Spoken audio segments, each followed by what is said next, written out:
सिया राम राम सिया राम। और अपने संपूर्ण प्रजा से कह दिया कि जो महादेव की सेवा नहीं करेगा वह मेरे दंड का पात्र बनेगा। और हे मेरे प्यारे, महादेव के चरणों में कोई जो जल की व्यवस्था करवा देता है, कोई फूलों की व्यवस्था करवा देता है, कोई झाड़ू लगाने वाले की व्यवस्था करवा देता है, कोई दीपक बाती की व्यवस्था करवा देता है, कोई भोग की व्यवस्था करवा देता है, मेरे महादेव उससे अत्यंत प्रसन्न हो जाते हैं। उसके जीवन में फिर मेरे प्यारे कष्ट की सीमा नहीं, कभी कष्ट आता ही नहीं है उसके जीवन में। यह गुणनिधि जो है, दम नाम का जो पुत्र है, अब मेरे महादेव के चरणों में बड़ी सुंदर सेवा करता है। याद रखना, मालिक उसी को कहते हैं, या घर का सदस्य वही एक मालिक के रूप में हो सकता है जो सदैव भगवान के चरणों से जुड़ा रहे और अपने संपूर्ण परिवार को भी भगवान के चरणों से जोड़े। आप उसके जीवन में इतना बड़ा उपकार कर रहे हो मेरे भाई बहन। आपने किसी एक भक्त को भी भगवान के चरणों से जोड़ दिया मेरे प्यारे, आपने उसका जीवन बना दिया है। उससे खूब धन दे दोगे तो धन पाकर के हो सकता है वह धन का दुरुपयोग भी कर दे। लेकिन मेरे भाई बहन, आप किसी को एक बार भी भगवान के चरणों से जोड़ देते हैं, संतों के चरणों से जोड़ देते हैं, तो मेरे प्यारे उसका बहुत बड़ा आप उपकार कर रहे हैं।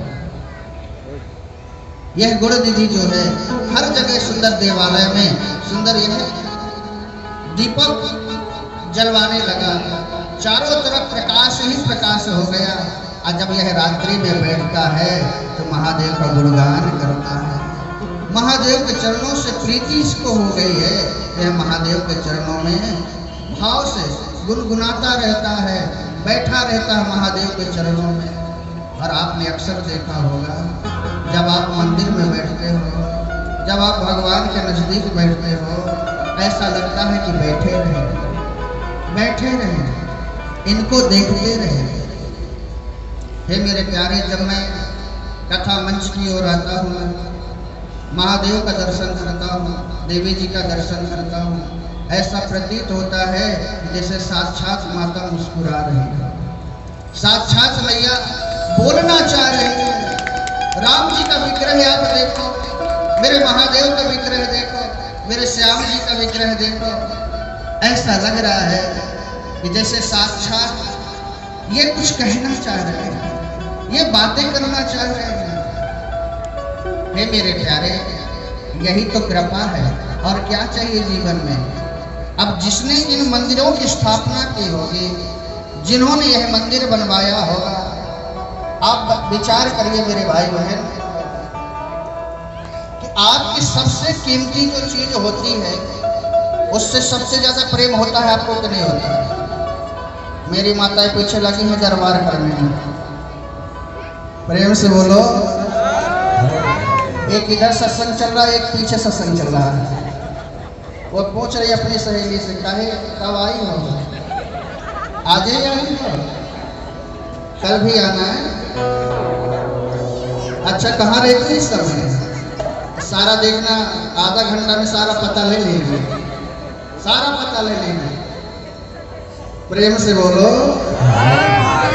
इधर देखो, सर्वेश्वरानंद जी महाराज यहाँ बैठे हैं, कहाँ तुम सबका ध्यान है? प्रेम से बोलो। अक्सर ऐसा होता है मेरे प्यारे। अब तो महादेव की कृपा से गाड़ी हो गई है, तो उसी से आना जाना होता है। पहले हम ट्रेन से आना जाना करते थे, तो जब बैठ करके जाते थे तो सामने की सीट में, ये सच्ची घटना बता रहा हूँ आपको, सामने सीट में एक माता जी बैठी थी और एक भाई साहब बैठे थे।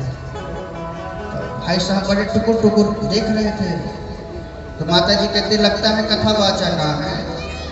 अच्छा, तो भाई साहब कहते, क्या इनके चेहरे में कोई पता लिखा है कि कथावाचक हैं? बोले नहीं, इनके चेहरे से देख करके ऐसा लगता है कि कथावाचक है। मैंने कहा, भैया कथा करता हूँ। अच्छा, तो कहाँ जन्म आपका हुआ है? यहाँ हुआ है। अच्छा, तो कहाँ जा रहे कथा करने के लिए? यहाँ जा रहा हूँ भैया। अच्छा, तो कब तक कथा करोगे वहाँ? भैया इतने दिन तक कथा करूँगा। अच्छा, तो और अगली कथा कहाँ है? तो भैया यहाँ होगी कथा। अच्छा अच्छा, अभी कितनी करने का इरादा है? मतलब इतना प्रश्न पूछेगी, इतना पूछेगी, सब कुछ वो पूछ लेगी। कहने का मतलब ये है मेरे प्यारे कि माताओं का भाव इतना भावपूर्ण होता है, इतना मधुर भाव होता है कि वह किसी से भी परिचय अपना कर लेती है। लेकिन भाइयों का जो स्वभाव होता है थोड़ा सा वो जल्दी बात नहीं करते हैं। लेकिन एक बात बताओ, आपसे भी ज्यादा कोमल इनका भाव होता है, आपसे भी ज्यादा कोमल इनका भाव होता है। क्यों? एक तो जुड़ते नहीं है, पहले तो बहुत सोच समझ के जुड़ते हैं, और जब संत कोई अच्छा मिल जाता है तो जब जुड़ते हैं तो फिर छोड़ते नहीं।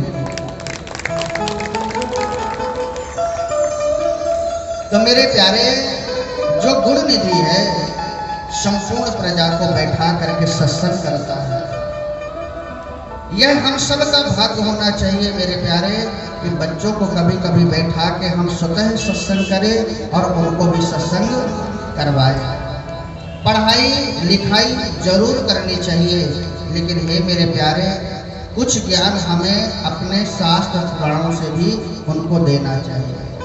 ज़्यादा नहीं तो रामचरितमानस की भी एक एक चौपाई भी पढ़ेंगे ना मेरे प्यारे, वह अपने देवी देवताओं को, अपने संत महात्माओं को वह जानेंगे, वह समझेंगे कि क्या कहलाते हैं, भगवान क्या होते हैं।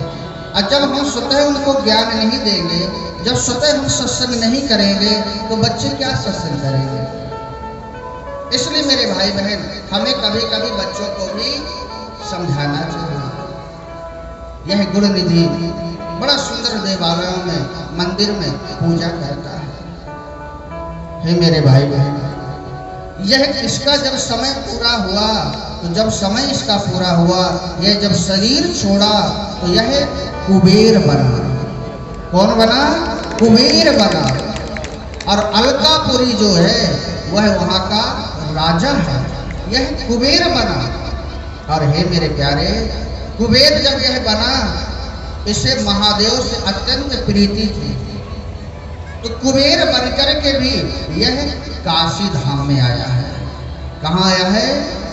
काशी धाम में। और हे मेरे प्यारे, महादेव को काशी में लाने के लिए इसने साक्षात महादेव को प्रकट करवाने के लिए 10,000 वर्ष लगातार इसने तपस्या की है। 10,000 वर्ष लगातार इसने तपस्या की है और महादेव को प्रसन्न करने के लिए यह संपूर्ण अपना जीवन लगा दिया कि मेरे महादेव प्रसन्न हो जाए तो यह काशी धाम में आ जाए। इसलिए यह महादेव को भाव से पुकार रहा है। जो शिव नाम ओठो में चढ़ गया रे, जो शिव नाम होठो में चढ़ गया रे, समझो के जीवन सवर गया रे, समझो के जीवन सवर गया रे। जो शिव नाम ओठो में चढ़ गया रे, जो शिव नाम ओठो में चढ़ गया रे, समझो के जीवन सवर गया रे, समझो के जीवन सवर गया रे,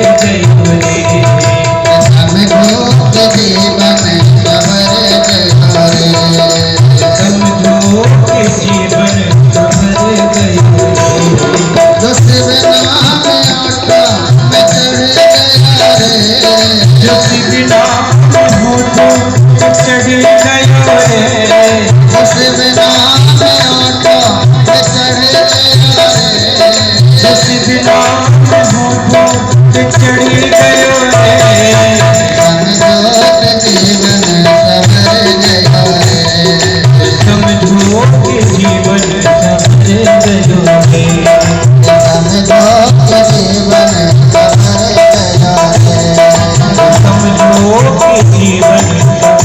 जीवन